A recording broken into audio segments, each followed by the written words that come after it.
È una grande vittoria, signori miei, una grande vittoria targata Ancelotti ancora una volta. Perché? Perché Ancelotti pare lo faccia apposta. Lui si guarda tutti i giornali con le probabili formazioni il giorno prima, esclude e poi cambia qualcosa giusto per metterlo in culo a questi qua e quelli del fantacalcio, fondamentalmente, perché nessuno al mondo avrebbe ipotizzato Milik Llorente nella stessa partita dall'inizio in questo momento storico, anche perché Milik è in recupero, quindi uno si aspetta magari una staffetta tra i due lunghi, una staffetta tra Lozano e Mertens magari per far recuperare a tutti e due. No, tutti e due i lunghi insieme in una formazione che sì, è un 4-4-2 in fase difensiva, ma alla fine della fiera, l'avete vista la partita? Era un 4-3-3. Il Napoli in attacco, in fase di possesso, era a tutti gli effetti un 4-3-3, che poi, se guardate le posizioni medie, se vogliamo giocare con i numeri, è un 2-5-3. Vogliamo essere ancora più precisi? 2-5-1-2 o 2-1. Perché?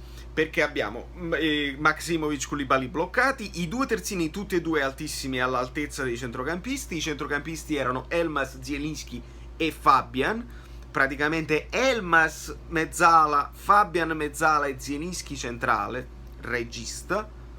Dopodiché c'è Insigne che fluttua tra le linee, perché parte esterno però poi si accentra, quindi fluttua tra le linee. Llorente più avanti di Milik, e Milik praticamente che gli ronza intorno, si avvicina molto, quindi a volte è 2, gli sta un pochino più dietro, un po' più verso la destra per rientrare e tirare col sinistro, quindi è 2-1. Ragazzi, è bellissimo, cioè, tra Sarri, i 3 anni di Sarri e questi 2 anni di Ancelotti, io personalmente mi sto divertendo tantissimo a imparare cose nuove sul calcio, sulla tattica. È proprio interessante. Ora poi, al di là dei gol non fatti, delle vittorie, delle sconfitte, ok, ma è proprio interessante capire, vedere una squadra come si mette in campo e come si adatta all'avversario, come l'avversario cerca delle soluzioni alle tue idee tattiche. Ragazzi, è bellissimo. Cioè, io sinceramente mi sto divertendo da morire, perché proprio il gioco del calcio a tutti gli effetti in una maniera moderna, perché non è sì 4-3-3 che l'è e basta. Oppure, insomma, tu parti da un 3-5-2 e sì, i vari cosi può diventare un 5-3-2, ma quello è semplice. Qua andiamo oltre, qua servono giocatori intelligenti tatticamente, che sanno come scivolare, che sanno come interpretare il momento della gara. Qui è l'unico problema, l'unica cosa che mi fa paura è che i giocatori devono avere sempre delle letture ideali a seconda dell'avversario e del momento della gara, perché se mancano le letture puoi andare in difficoltà, perché non avendo una posizione ben stabilita devi scegliere delle cose da fare, ti devi prendere delle responsabilità, e secondo me questo per certi giocatori va bene, per altri va male.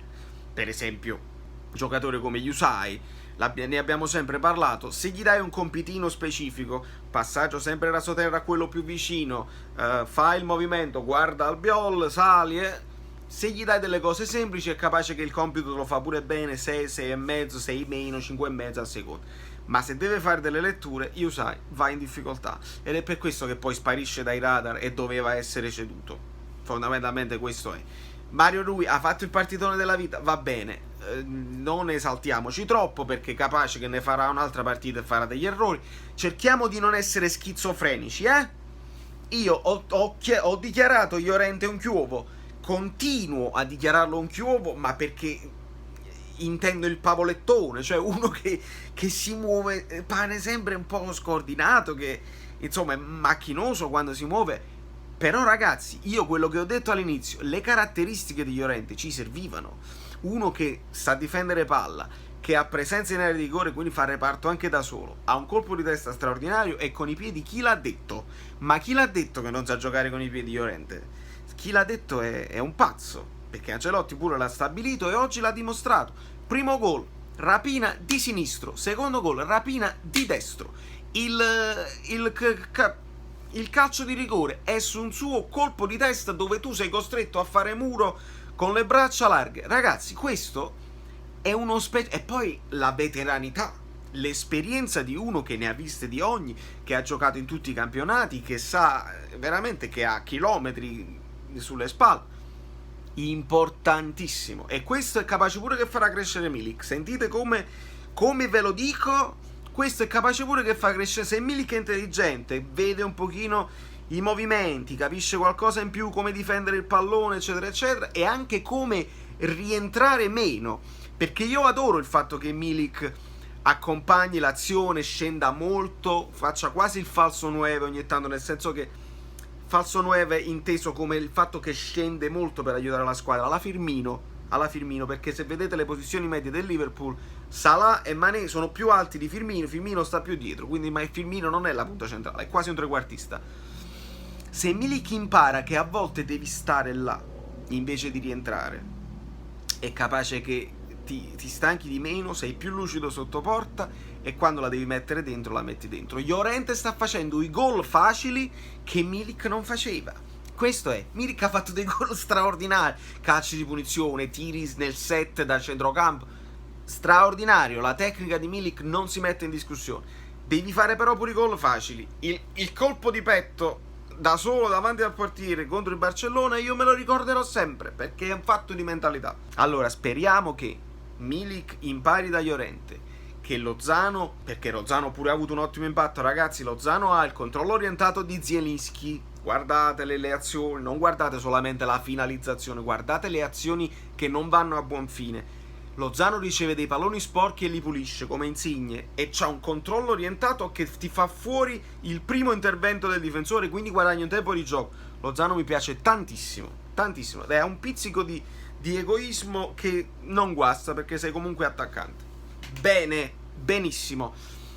Benino Malqui molto meglio in fase offensiva che in quella difensiva, ma non è stato molto sollecitato. Molto sicuro Maksimovic, devo dire, di testa le ha prese tutte. Koulibaly sta bene.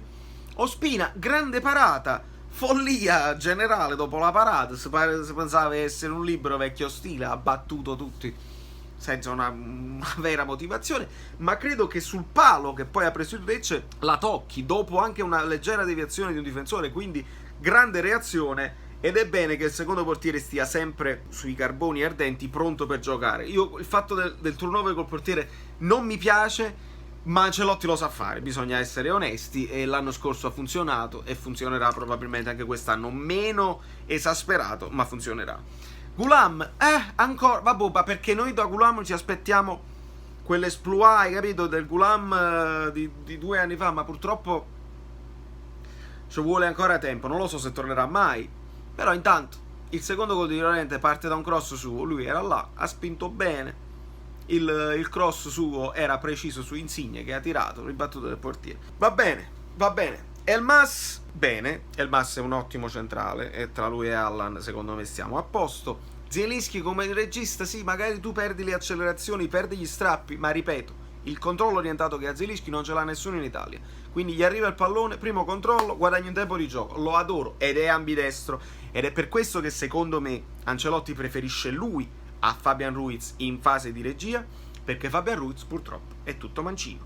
Allora quando gli arriva il pallone si deve girare, deve perdere un po' più di tempo, ed è meglio quando ha una linea a fianco, quindi che stia sulla sinistra o sulla destra. Se ha una linea a fianco, il tutto mancino ti risulta efficace, perché non è che ti possono girare intorno. Se invece c'hai troppi avversari intorno, devi fare 2-3, è capace che rischi di perdere palle e ti trovi scoperto. Questa fondamentalmente è la situazione. Insigne per me ha giocato bene, non ci sono persone, gente che dice peggiore in campo, gente che dice ha giocato benissimo. Per me ha giocato bene, 6,5, sempre nel vivo del gioco. Primo rigore tirato malissimo, secondo tirato molto bene. Questo è, ragazzi, io sono contento, la classifica non la guardiamo nemmeno, però si sta delineando già, e va bene così, perché il Napoli c'è.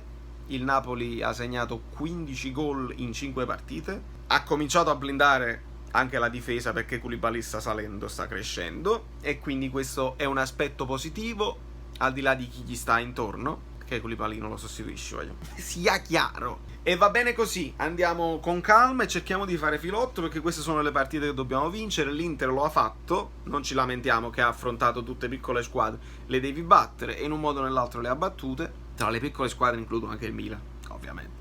Il Napoli deve dimostrare lo stesso, Cagliari, Brescia e poi Genk e poi Torino, se non mi sbaglio. Dobbiamo cercare di fare i più punti possibili, perché la Juve comunque ha partite facili, e che è Brescia e Spal, se non mi sbaglio, mentre l'Inter potrebbe perdere terreno perché ha partite un po' più complicate, e poi c'ha il Barcellona e poi c'ha la Juventus. Quindi da New York, Valerio Fluido è tutto. Questa non è tequila, non è vodka, chi lo sa. Iscrivetevi al canale perché siete bellini se lo fate. Forza Napoli sempre, bravo Ancelotti, bravo, devo dire la verità, bravo.